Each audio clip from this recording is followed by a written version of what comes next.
Alright, I just wanted to make a quick video on this Aguila ammunition here because of the amazing results I got from it off camera after a recent gel test I'd performed. I was wrapping up a 3-part series that I was working on. It was only a couple months ago. And the reason I fired these off camera is because sometimes I'll put just random generic stuff through that I don't really intend on doing a video, but I have yet to put in a gel block. I'll just fire some things through just for curiosity. And again, the reason it's off camera is not necessarily because I don't intend on showing it, but because like by the end of the video the gel block's pretty well shot up and has a bunch of wound channels in it and whatnot, so it would be difficult to show you guys what it did because of all the shots that are already in the block. But then on top of that, some people may think that it would skew the results and whatnot, which I can tell you it doesn't. I've had bullets go through the same hole and still have pretty much the same penetration, same wound cavity and whatnot, right next to the same hole and whatnot, so that doesn't really affect it. But anyways, it doesn't make for a great video if it's already got a million shots in the block. But out of curiosity, because I've been shooting this stuff a lot lately, I put some of these hollow points. These are the Aguila Super Extra, so it's their basic standard high velocity stuff. So the Super Extra hollow point is 38 grain hollow point. You can see they're advertising 1280 feet per second from a rifle there. And then the solid version is a 40 grain, advertised 1255 feet per second. I used to shoot CCI all the time back in the day, but I had a bad experience with CCI where I got a squib load, and I even had video evidence of it, and it's on the channel.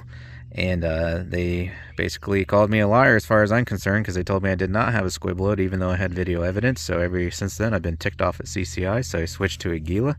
I used them back in the day too, and always had good luck with their ammunition. So these days, unless I'm doing comparisons or something, I generally stick to Aguila ammunition. So I shoot this stuff a lot as pretty much my go-to there, just the standard high velocity stuff.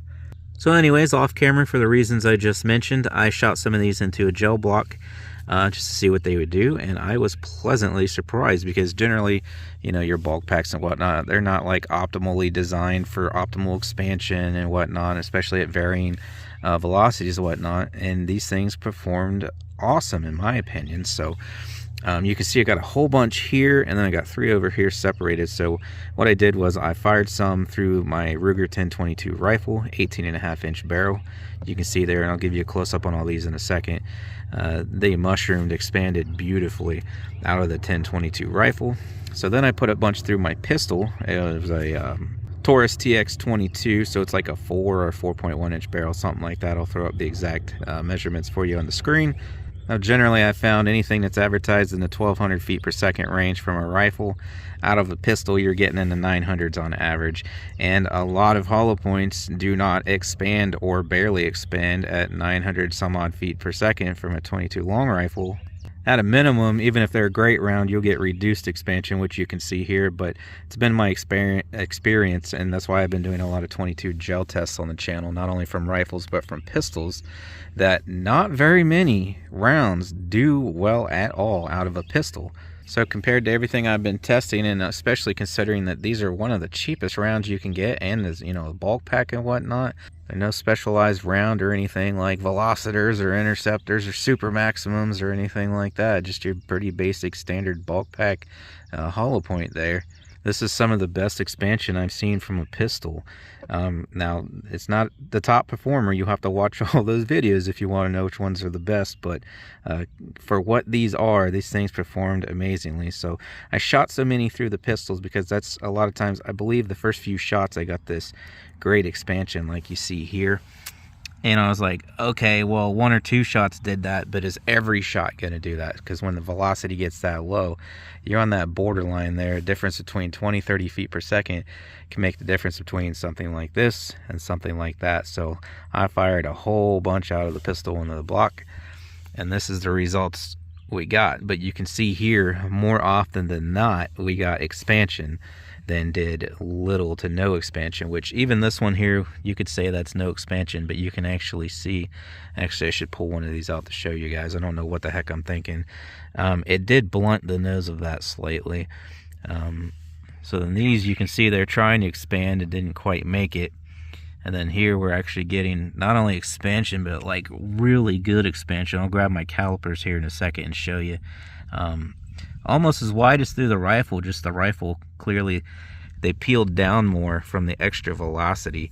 But what's also amazing about that is they stayed together. Real good weight retention there too, I believe. I'll get my scale out here as well and get a measured retained weight for you too. But a lot of 22 rounds, when they expand that much, they'll start breaking up and whatnot, and these seem to have held together pretty well. So obviously out of the rifle they perform amazingly, and compared to my testing results, because like I said, not very many 22 long rifle rounds do very well out of pistol because of the lower velocities.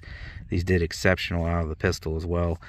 Obviously these ones aren't so great, but those ones, and like I said, it seems like the majority of them did expand. And expand those did. Some of those are expanded pretty far. Like I said, I'll get a measurement on them here. Now with that, these did not have the largest wound cavities that I've ever seen. Like I said, it's not like top runner there. It's close to top 3, I would say, but not the absolute best expansion I've ever seen from a pistol, but pretty freaking close.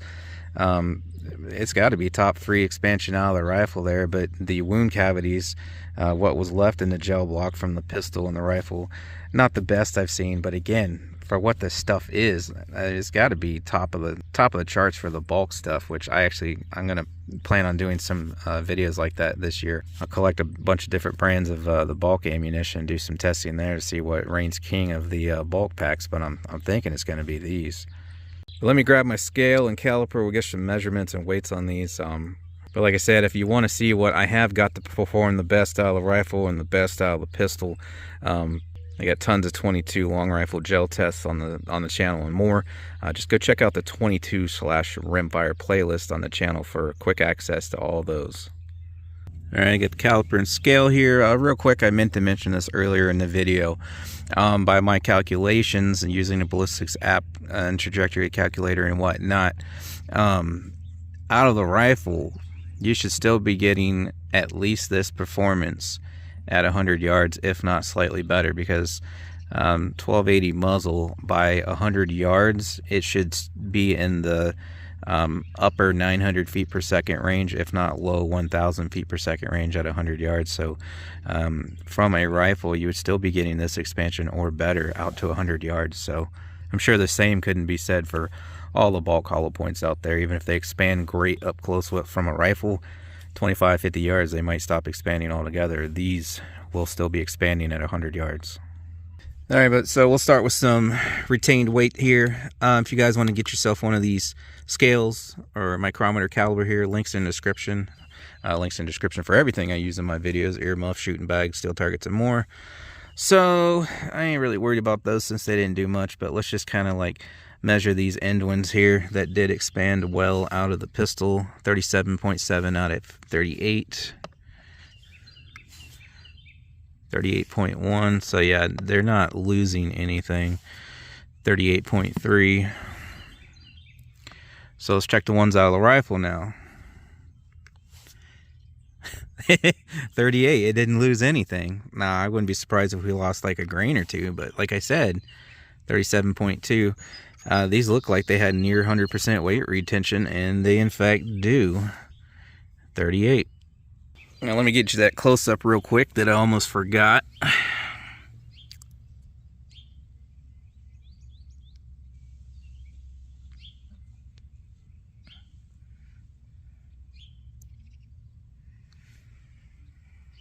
These can be a pain to measure and keep in place while recording and all that, so I'm just going to do 2 of each.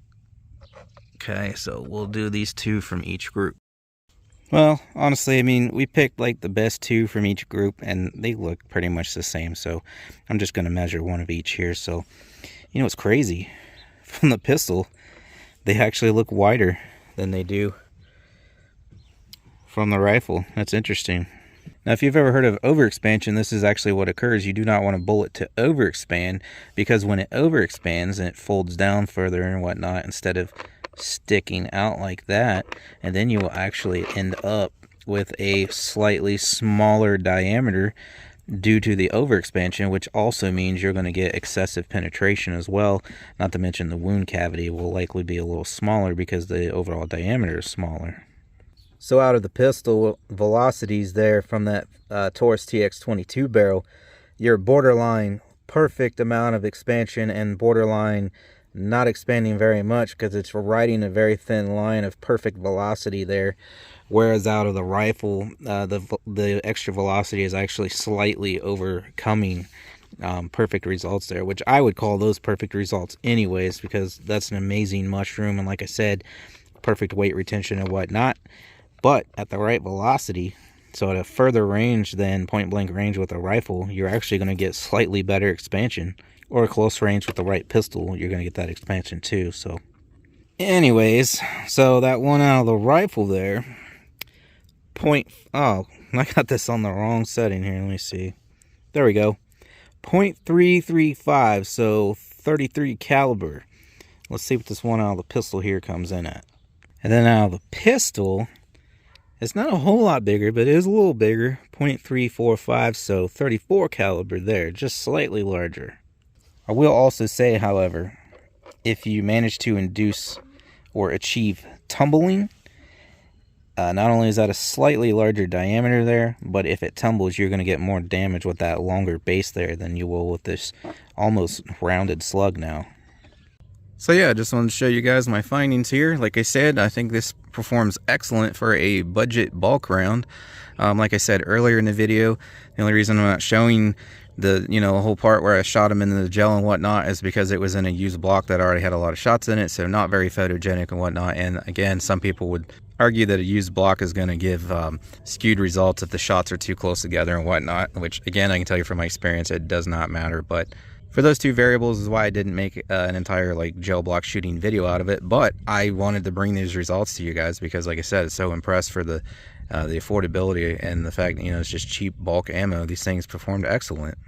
So it's probably going to be fall now, because when it gets too warm out, we're already in 80-degree days here. That Nox ballistics gel, it's synthetic. It'll start to melt in the warm weather, so I kind of can only do it when it's cold out. But eventually I will have a proper gel test. I'll show you this to you guys. And like I said, I plan to do like a bulk ammo comparison of hollow points, and we'll pit them together head by head. So if you have any suggestions of what you would like to see tested, feel free to leave a comment down below. No guarantees that I can get it in a video, but I will consider all suggestions. Yeah, but I was thinking I might compare it to like the Federal blue or red packs, whichever one's the hollow point, Winchester white box, Remington golden bullet, anything that's high velocity, 1200 feet per second range in a bulk pack in a brick like this, 400 or 500 rounds with a hollow point. But that'll do it for this one. Thanks for watching, guys, and I'll catch you on the next one.